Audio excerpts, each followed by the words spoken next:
అక్కడ కనపడుతుందా వైట్గా? వెళ్దాం ఆగండి, కొద్దిగా వెళ్ళి చూస్తాము. ఏమన్నా టెంపుల్ ఏదో ఉంది అక్కడ ఈ అడవిలో అయితే.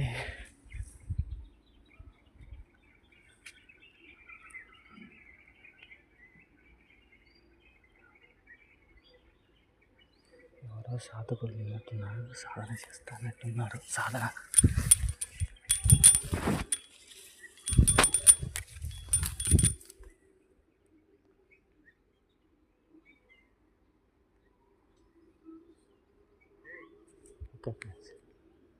ఇక్కడ సాధన చేస్తున్నారు.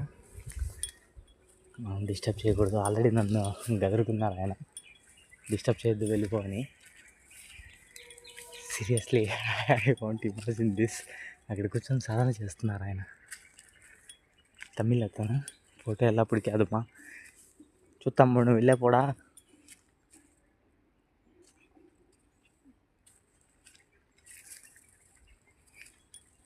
నిజంగా నేను అసలు ఊహించలేదు ఇంత దట్టడివిలో ఆయనకు ఒకరే కూర్చొని సాధన చేస్తున్నారు. ఓకే ఫ్రెండ్స్, మళ్ళీ కలుద్దాం. Bye bye. సాధన చేస్తున్నారు డెఫినెట్గా, మనం చూపించకూడదు, ఎందుకంటే అది నా ధర్మము. నాకు ఎంతో కొంత జ్ఞానం ఉంది కాబట్టి మనం చూపించకూడదు వాటిని. చలో, నో ప్రాబ్లం. ఒక సాధువుని అయితే చూసాము, అతను ఒంటరిగా కూర్చొని సాధన చేస్తున్నాను. నాకు తెలిసి ఇంకా ఉన్నారు ఇక్కడ, అక్కడక్కడ ఎక్కడ చోట కూర్చొని ఉంటారు. అది మనకు కనపరాదు. ఆయన ఏదో మన లక్కు కొద్దీ కనపడ్డారు. ఓకే డన్, చలో బాయ్ బాయ్.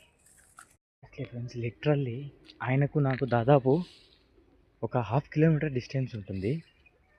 నేను ఇక్కడ టాప్లో ఉన్నాను, ఆయన అలా డౌన్లో ఉన్నారు. ఎప్పుడైనా ఫారెస్ట్లో చూసుకోండి, డౌన్ టు టాప్ ఎప్పుడు కనపరాదు, టాప్ టు డౌన్ కనపడుతుంది. లిటరల్లీ ఆయనకు నాకు ఒక 1/2 కిలోమీటర్ డిస్టెన్స్ అయితే ఉంది.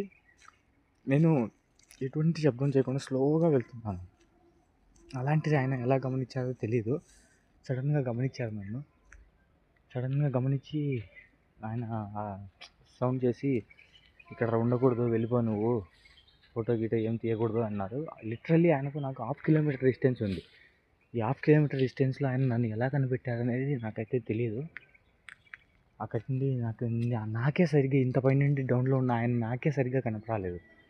నేను అందుకే మీకు వీడియోలో చెప్పాను కదా, ఏదో చిన్న గుడిలాగా ఉంది అనుకున్నాను, కానీ కొద్ది దగ్గరికి వేసరికి ఆయన సాధన చేస్తూ కనపడ్డారు. మనిషే సాధన చేస్తున్నారని నాకు అర్థమైంది. సరే చూపిద్దామని నా దగ్గరికి వెళ్ళి ఇంకొక అడుగు వేస్తున్నాను. అప్పుడే ఫోటో తీయకూడదు, ఇక్కడి నుండి నువ్వు వెళ్ళిపోయి, ఇక్కడ ఉండకూడదు నువ్వు అన్నారు. సరే అని చెప్పి వచ్చేసాను మనము. ఓకే, సంతోషము.